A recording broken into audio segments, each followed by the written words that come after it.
of the series, which is a spin-off of the series Game of Thrones, begins one cloudy rainy day. The tall and simple-minded Squire Dung digs a grave for his knight Sir R. While the heavens mourn the old man, Dunk, having put his body in a pit, makes a speech over the grave. It mainly consists of memories of how Arlen raised Dunk according to the method of a knight, without a specific place of residence of compote, namely just Bell. After finishing the burial, Dunk goes to sleep right under the tree. When he wakes up, he thinks about how to continue living this life. First of all, the young man plans to sell the remaining horses from Arlen. But then he realizes that this business plan has an extremely small planning horizon. I would leave you a sword, but it will rust in the ground. Remembering that the old man left a family sword, Dung decides to appropriate the weapon and go to the capital of the kingdom to enroll in the guards. Although everyone knows that the best guards are not in Royal Havana, but in Angmar Pork. But before embarking on high overthrows, Dung is engaged in lowly affairs, sits right behind a tree. Soon Dung, after taking a farewell look at Sir Arlen's grave, sets off on a journey. When the first clumps of darkness fall to the ground, he gets to a lonely tavern, near which he meets a completely bald boy. There is little of himself with a bold, and does not burn with the desire to help a knight-errant, as it should be, to do servants near inns. Dung puts the boy in front of a difficult moral and ethical choice, either to earn a coin for taking care of horses, or to earn a bream in the ear. Entering the inn, Dung sees that it is almost completely empty. Perhaps the overall quality of service is to blame. The culture of roadside catering has not changed much since the Middle Ages. When the hostess appears, she takes the guest's order, simultaneously informing that all the neighbors have gone to Ashford, a town nearby, where a jousting tournament is planned. Knights are built the same way as all men, and how this tournament raises the price of eggs. The conversation is interrupted by the awakening of the only visitor of noble blood, besides Dunk, sleeping in a drunken stupor.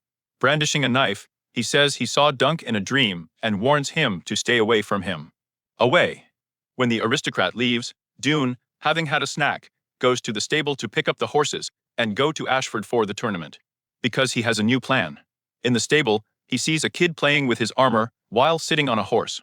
After taking the equipment from the child, Dune says that armor is not a toy for children.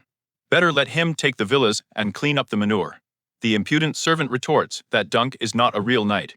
He is given out by cheap clothes, a belt made of simple rope, and a kind of commoner fool in habits.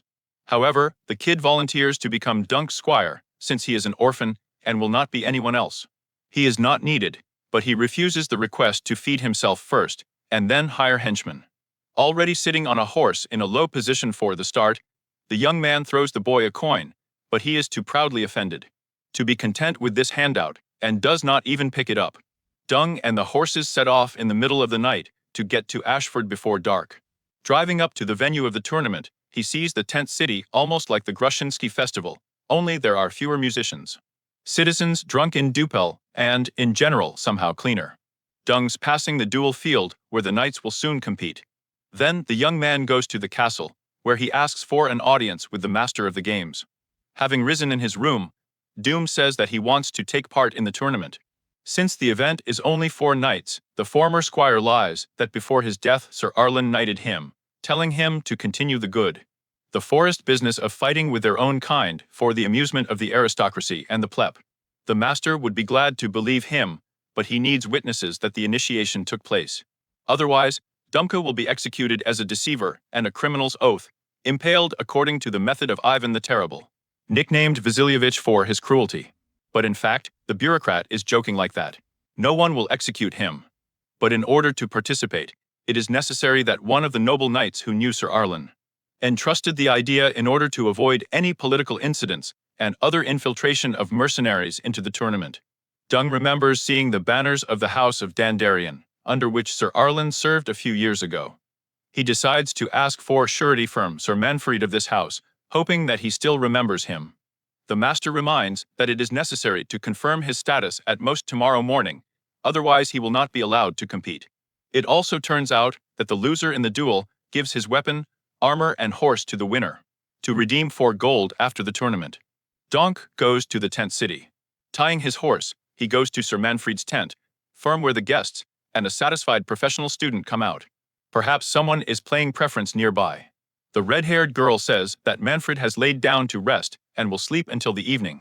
He and his horizontal profile colleague laugh a little at Dunk's unpresentable appearance, calling him a hedge knight, the poorest and most pathetic under the guise of knights. You're a hedgehog, aren't you? Which one? A knight, only a pathetic one. Frustrated, Dunk walks away, realizing that there will be no conversation with Manfred until the evening. Walking through the camp, he bumps into Sir Stefan Fossov, who is training with cousin Raymond.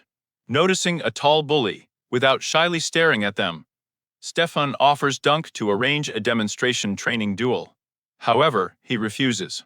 He still has plenty to do to distract himself with pampering with noble sirs.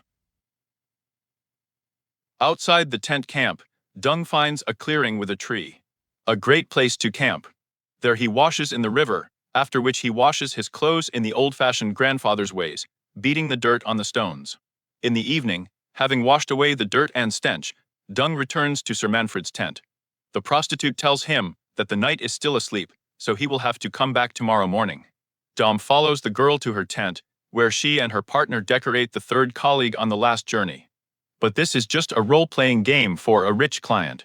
In fact, the girl is alive and plans to continue selling the body until the soul has left him.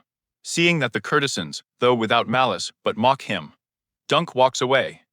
Continuing to wander aimlessly around the camp to kill time, Dunk enters the tent where there is a theatrical performance. The level of practical special effects in the form of a fire-breathing dragon exceeds some modern films by a head. The knight admires the narrator on stage before the performance is over. Raymond leads Dunk to the tent of Sir Lionel Baratheon, known as the Laughing Whirlwind. There is a wild and merry party going on, where the eternally hungry Dunk happily begins to devour the treat. Lionel himself, taking advantage of his position and status, is not averse to philosophizing in front of the audience, recalling ancient myths and legends, but sometimes losing his thought in the flow of his own verbiage. And I'm talking.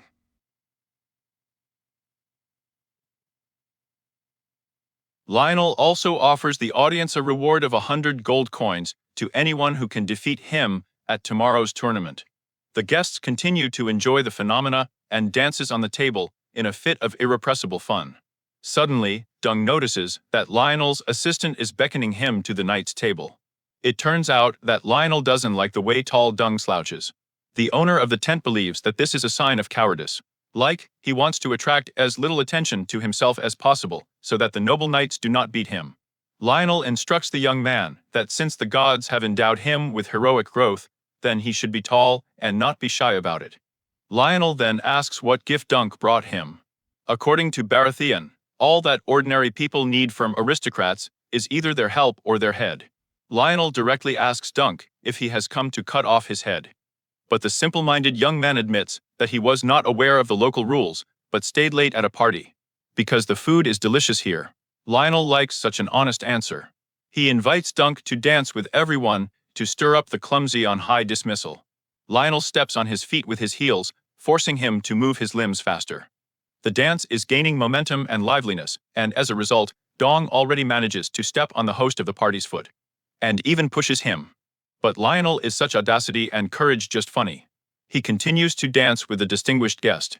Later, after dancing in the well, Brat tells Dunk why he was nicknamed the Laughing Whirlwind. One day, in order to test himself and prove that he is no worse than sailors from the storm limit, Lionel went out on a boat to the open sea right in the middle of a raging hurricane. In response, Dunk complains that it will be difficult for him to resist the local knights, although he is young, strong, fast, and has a clear advantage in anthropometry. But the rest of the participants have been training for years from an early age, and you can't drink the experience, no matter how much you try at parties. The young man does not know what to do, and the interlocutor can no longer give advice because he wants to sleep too drunk. When the host leaves, Dunk sees Sir Manfred among the guests, squeezing another madam. When he leaves, the young man follows to ask to vouch for the master. However, Manfred can't remember either Sir Arlen or his squire, so he refuses to sign for some barefoot. Upset that the ingenious plan has failed banally, Dunk returns to his camp outside the tent city. There he finds a bald boy from a tavern. He came to Ashford on a cart with provisions. The boy once again asks to take him as an esquire. He proved his usefulness as a squire by taking care of the horses in Dunk's absence washing his clothes, breeding a suit, erased and fried fish for dinner. Realizing that there is no way to get away, Dong agrees, promising to take care to the best of his strength, not to hit hard. If there is no reason for that, he asks what the kid's name is, and the boy introduces himself as Egg, which is logical, judging by the head. However, when Dunk introduces himself, Egg says he doesn't have a knight's name, it's too short. Then the young man calls himself Ser Duncan the Tall, a hedge knight. On this